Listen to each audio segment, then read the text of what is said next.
Hello guys.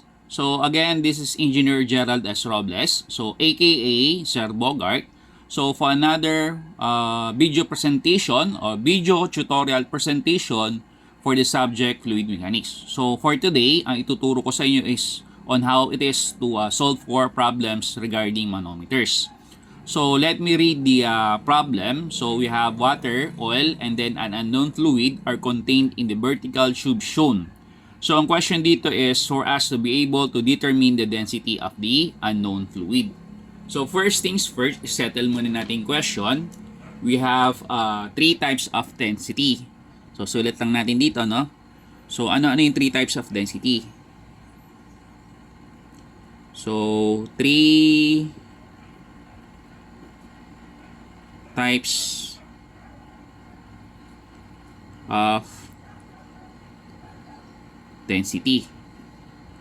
So first one, you have the so-called relative density.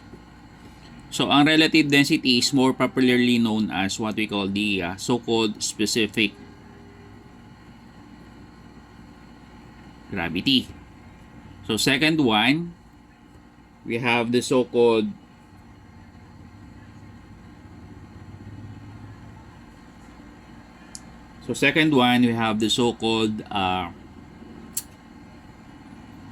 mass density.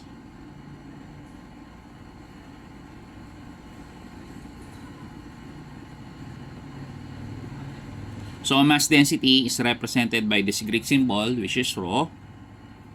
Then third one, we have the so-called weight density. So ayan. So in this case so ang tanong is alin dito sa tatlong types of density yung hanapin natin. Samantala ang question dito is determine the density of the unknown fluid. So in cases na hindi clearly specified or mentioned as to what specifically the kind of density was required, ang hanapin natin dito is what we call the mass density. So lagay natin dito, solve for the mass density, which is rho. So another one to point out is ito, no? So sa problem statement, wala tayong given na gravity. So lagay lang natin dito, no? Since no gravity was mentioned, so mass density equals to what we call weight density. So in this case, supposedly, ang hinahanap natin dito is mass density. So equate na lang natin siya doon sa value ng weight density. So ibig sabihin, ang hinahanap natin dito, which is density ng fluid, is also equivalent do sa weight, specific weight ng fluid. So ito dapat natin consider, no? So the very first thing that we have to do is ganito. So meron tayong procedure of computation pagdating sa manometer.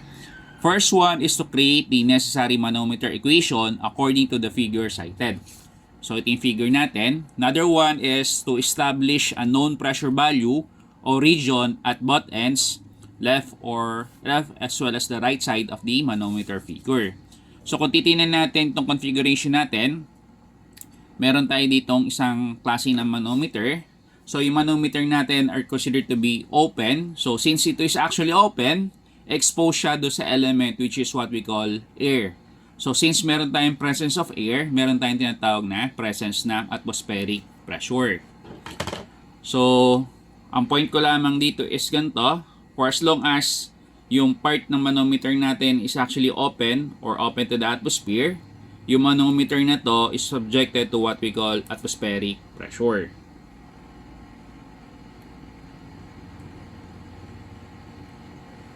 Yan.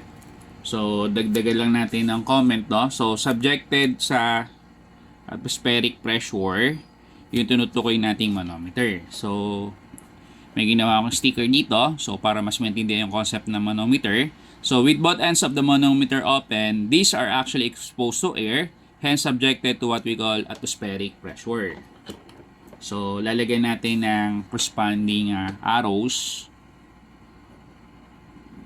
Itong configuration suggesting na itong figure natin is subjected to what we call atmospheric pressure. So, ayan. So, both ends are subjected to the same intensity of pressure. So, intensity of pressure, what we call atmospheric pressure. So, kung hindi man given yung atmospheric pressure, pwede tayong mag-refer sa standard value. So, ang standard value atmospheric pressure, so normally, no, pagkadating sa manometers, ang ginagamit is either 14.696 in terms of PSI or 101.325 kilopascal. So, tapos na tayo sa number 2. Susunod natin dito is number 3. After a known pressure value or region had been established, you may now start to label the start points and then end points of the liquids that was used as the gauge liquid. So, yung labeling, pwede natin siyang conduct from left to right or from right to left. So, label natin accordingly yung mga liquid. So, from start point to end point. So, label natin siya. So, start tayo sa may left side. So, ito yung 1. So, ito yung start point. Ito yung one end ng pinaka-liquid. Tapos, the other end of the liquid, itong ngayon yung number 2. So, ito yung end point nung pinaka-oil natin. Ito din yung magsisilbing start point nung pinaka-water liquid natin. Yung suggested by the color orange. Tapos, yung pinaka-end point nung pinaka-liquid water natin dito, label natin as 3. And then, yung end point ng pinaka-water natin dito, siya din yung magsisilbi as the start point ng pinaka-unknown fluid natin. Then, last one, yung other end ng pinaka-unknown fluid natin, lilabel natin siya as 4. So, okay na, no? So, tapos na tayo sa number 4. So, number 5 procedure is after the labeling process, either mag-add tayo or mag-subtract tayo with regards to sa corresponding pressure heads or liquid deflections. So in this case, let's say for example, kailan tayo mag-add or kailan tayo mag-subtract. So kung yung number natin, kung itong number na consider natin, yung susunod na number is bababa, ang consider natin sign convention is actually positive. Ngayon, kung yung number natin is ito at ang susunod nating number is mag-increase siya, ang consider natin sign convention is actually negative. So, gaya nga sinabi ko sa inyo kanina, lumalabas, kinakailangan mag-establish tayo ng pressure regions at both ends. So, ano yun? So, pressure region, so, lagyan lang muna natin dito, no? So, gawin muna natin solution. So, lagyan lang natin ng statement from the configuration. So, gawin na natin manometer equation. So, start tayo from left to right. So, from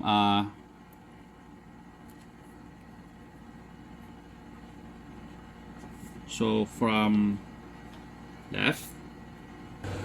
So, start na tayo sa ating manometer equation. So, consider naman natin yung known pressure values at both ends. So, atmospheric pressure sa may left side. Sulit natin. So, atmospheric pressure sa may left side is equivalent to sa atmospheric pressure do sa may right side. Then, consider na natin yung mga pressure heads. So, ilan yung mga pressure heads natin? You have 1, 2, you have 2, 3, then you have 3, to 4. So, tatlo. Consider natin. So, you have pressure 1 to 2, pressure 2 to 3, then last one, pressure 3 to 4. So, consider na natin yung corresponding sign convention. Pagka bumaba yung succeeding numbers natin from do sa previous number natin, so pag bumaba yung corresponding location ng number natin, so consider natin is positive. So, from 1 to 2, bumaba. So, positive. So, from 2 to 3, tumaas. Negative. So, from 3 to 4, so from 3 to 4, lumalabas, tumaas uli. So, lilabel natin siya as negative. Now, kung titingnan natin yung corresponding equation natin dito, since both ends are open, both ends are subjected to what we call atmospheric pressure. So, atmospheric pressure value at this particular location, the same lamang siya. So, lumalabas, pwede natin i-cancel out yung atmospheric pressure value. Yan. So, matitira na lang sa equation natin is you have what? Pressure 1 to 2 minus pressure 2 to 3 minus pressure 3 to 4 is equivalent to 0. So, equate na natin yung dalawang side na to. So, pressure taken from 1 to 2 is equivalent to sa pressure taken from 2 to 3 plus pressure taken from 3 to 4. So, ayan.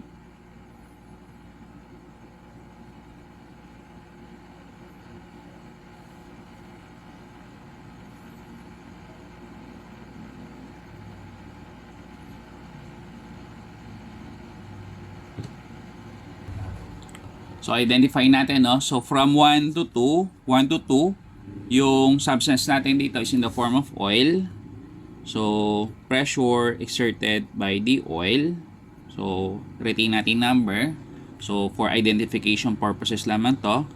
So, equivalent to pressure measured from 2 to 3. 2 to 3, ang substance natin dito is water. So, pressure exerted by the water. So, lagay natin dito is 2 to 3. Then last one is pressure na unknown fluid. So, label ko lang to as UF. So, pressure na unknown fluid measured from 3 to 4. So, kung nare-recall nyo, bali lumalabas dito, no? Ang liquid pressure formula natin. So, ang formula natin sa liquid pressure formula, so, liquid pressure formula is you have gamma multiplied by the height. Or in certain cases, lumalabas specific gravity, gamma ng water, and then height. So, ito yung liquid pressure formula. Okay.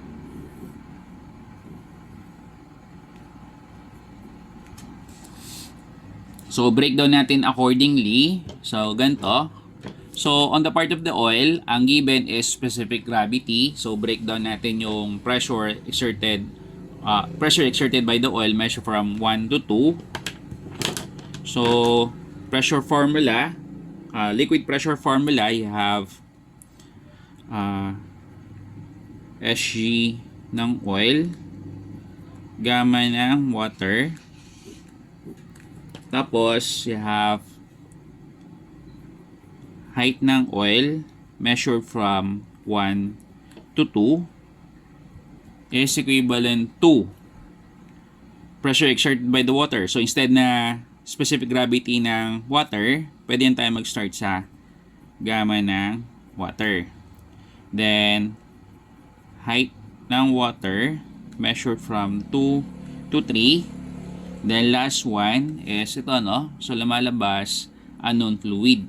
So, pwede na yung mag-start sa specific gravity in unknown fluid, gamma ng water, then height ng unknown fluid, kung ang goal natin is kuhanin natin specific gravity, otherwise known as the relative density. Pero in this case, ang goal natin is kuhanin natin yung gamma ng fluid, kung saan ang gamma ng fluid, yun ang magsisilbing value ng mass density ng fluid. So in this case, lumalabas, breakdown ko na lang siya via gamma ng unknown fluid, tapos height ng unknown fluid measured from 3 to 4. So, ayan.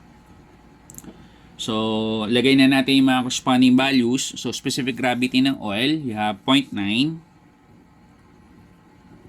So, gamma ng water. So, since yung mga given natin dito is in terms of the English unit, so ang gagamitin nating unit weight ng water instead na 9.806 na standard, ang gagamitin natin is 62.427 pounds per cubic feet. So, you have 62.427 pounds per cubic feet. Then, yung height ng oil. So, ang height ng oil natin dito, so kung titingnan natin yung configuration, no? So, lumalabas, you have the same elevation. So, from 1 to 2, walang direct measurement. Pero kung titingnan natin doon sa kabilang side, yung height natin sa kabilang side dito is the same as yung height dito sa kabilang side. So, yung total height natin dito, you have 3 feet. So, kung ito is 3 feet at ito is 3 feet, so 3 feet, then meron ka tayo ditong 1 feet. So, meaning, may matitira tayo ditong 2 feet. So, lumalabas na yung height ng pinaka-oil natin actually measures 2 feet. Ayan. Is equivalent to gamma ng water. So, ano yung gamma ng water? So, gamma ng water na gagamitin natin is again 62.427 pounds per cubic feet. Then, height ng water. So, yung height ng water natin, kung titignan natin dito, no, height ng water. So, ang height ng water, ang kinakailangan natin consider na height is from 2 to 3. So far, kung titignan natin dito, we have 2 feet. Sa kabilang side, you have 1 feet. So, yung difference between 2 feet saka 1 feet, in magsisilbing height measured from 2 to 3. So, you have 1 feet.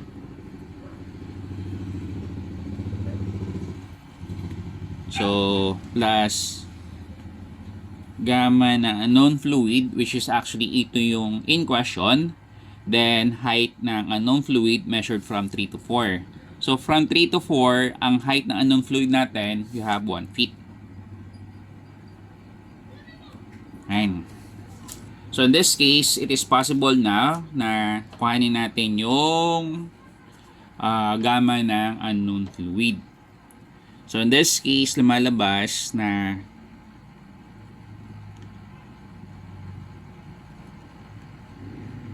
yung gamma ng unknown fluid natin. So, tingnan natin, no? So, yung side nitong gamma ng unknown fluid natin is already positive. So, left out natin siya as is. Then, lilipat na lang natin. Transpose natin yung portion na yung part na to. So, kung titignan natin sign convention, positive. So, the moment na itong part na to, transpose natin sa kabilang side. So, from being positive, magiging negative. So, i-ayos na natin equation. You have 0.9 multiplied by 62.427 pounds per cubic feet multiplied by 2 feet. Tapos yung tinranspose natin value, itong positive part na to, maging negative. Negative 62.427 pounds per cubic feet multiplied by 1 feet. So, all over 1 feet. Ayan. So, you have here what? Feet. All over feet. Feet. Isang feet. So, yung final unit natin dito is pounds per cubic feet. So, pounds per unit feet is a unit of what we call the density. So, tabulate na lang natin, no? Kung ilan lalabas dito na value. So, you have we have 0.9 times 62.427 times 2 minus 62.427 times 1. Divided by 1. So, lumalabas na yung gamma ng unknown fluid natin dito is actually 49.9416 or 49.942. So, lagay na lang natin dito na yung gamma na unknown fluid natin is we have 49.942 pound per cubic feet. So, base dito sa statement na ginawa natin dito, no? So, since wala namang given na gravity, yung value ng mass is the same as yung value ng weight, or technically speaking, yung value ng mass density is the same as yung value ng weight density. So, instead na lagyan natin ng pound of mass, saka pound of force, tanggalin na lang natin subscript na mass as well as subscript na force, gawin na lang natin siya as pound. So, in the end, lumalabas na yung density na nung fluid natin dito. So, kompletuhin na lang natin, no? So, density of unknown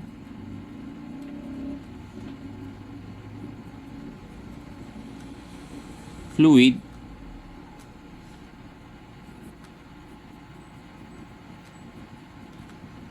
is you have 49.942 pounds per cubic feet. So, ito na ngayon yung pinaka-final answer natin. So, ayos lang natin yung erasure, no? Yan. So, in this case, lumalabas na yung density na unknown fluid natin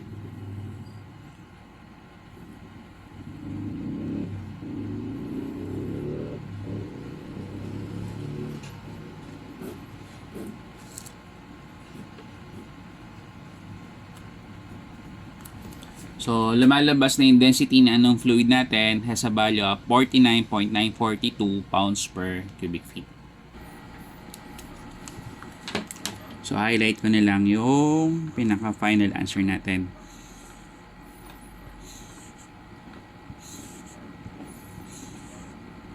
Ayan. So, ito yung problem number 1. Ayan.